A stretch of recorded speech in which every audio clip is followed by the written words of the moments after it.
Elizabeth Land. I'm the founder and executive director of the PJR Collective. We're a relatively new nonprofit here in the Huntsville area, and we focus on helping victims of domestic violence. When I was thinking about what in the world to say today and how to encompass how we came to be and who we are and what we do, all I could think about was the very first Christmas that I remember that I had as a child. So to share a little bit about myself, I am the youngest of 4 children. My mom left my dad and her abusive marriage right before my 2nd birthday in Memphis, Tennessee. So we spent those first few months in a couple of different shelters for victims of domestic violence in Memphis. And then eventually we moved into this really rundown apartment. I remember playing outside one day with my sister and seeing the Salvation Army and just tons of churches bring in box after box and couches and furniture and like so much stuff into our apartment. And I was still really little, of course. I wasn't even 3 years old yet. But I remember those apartments well. It was the first time that I remember having fresh fruit rather than canned fruit, or playing with other children, or really outside at all. But what I remember most about that Christmas morning, or was that Christmas morning, my mom had this kind of superhuman ability, which some of you kids might be able to relate to. My mom had this superhuman ability to be able to hear us coming down the hallway before she could see us. So it was a game for me to like sneak down the hallway before she could hear me. It never worked, for the record. Like it was never successful at that. But this particular Christmas, it wasn't even possible for me to try because the living room was so full of presents that it exploded, like expanded over into the hallway, all the way down the hall, almost to like the bedroom door. So I came out, and to this day, I'm 34 years old. It's the biggest Christmas I've ever had in my life. It was the most stuff that I'd ever seen. And of course, it wasn't all toys. You know, it was like blankets and sheets and pillows and silverware and cups and all the things that we needed for our house. But I had no way of knowing that it was just the most stuff I'd ever seen. Most of that stuff we kept all the way through my high school graduation when my mom moved away.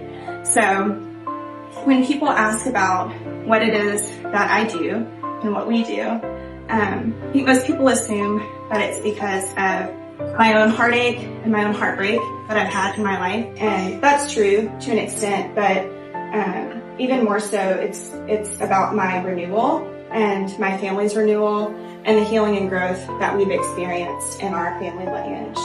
It's because every time that we here at the PJR Collective get to outfit somebody's home like that, with everything that they have after leaving a scary situation, I think back to that moment that I had as a child every time, and I cry every time. It's very rewarding. It's because when I'm on the phone late at night with DHR or crisis services, I wonder how much incredibly different I would be as a human being if I had somebody do that for me when I was a child. It's because when I stand next to women in court who are getting protective orders against their spouses, I wonder how it would have been different for me if I had known that that was an option when I left my marriage. It's really because all of the ways that I've seen people kind of intercede and fill the gap for me, and what a profound change and impact that's had on my life, and the ways that people didn't do that, and what a catastrophic impact that that's had on my life. So I know how vitally important it is and pivotal it is when people stand in that gap and help others in need. The PJR Collective is named after my maternal grandmother, Patricia Jane Russell, who was killed as a result of domestic violence in 1964. I've studied cycles of violence and generational trauma and psychology and healing. I have all the fancy college degrees to prove that, but maybe more importantly, I've experienced it firsthand.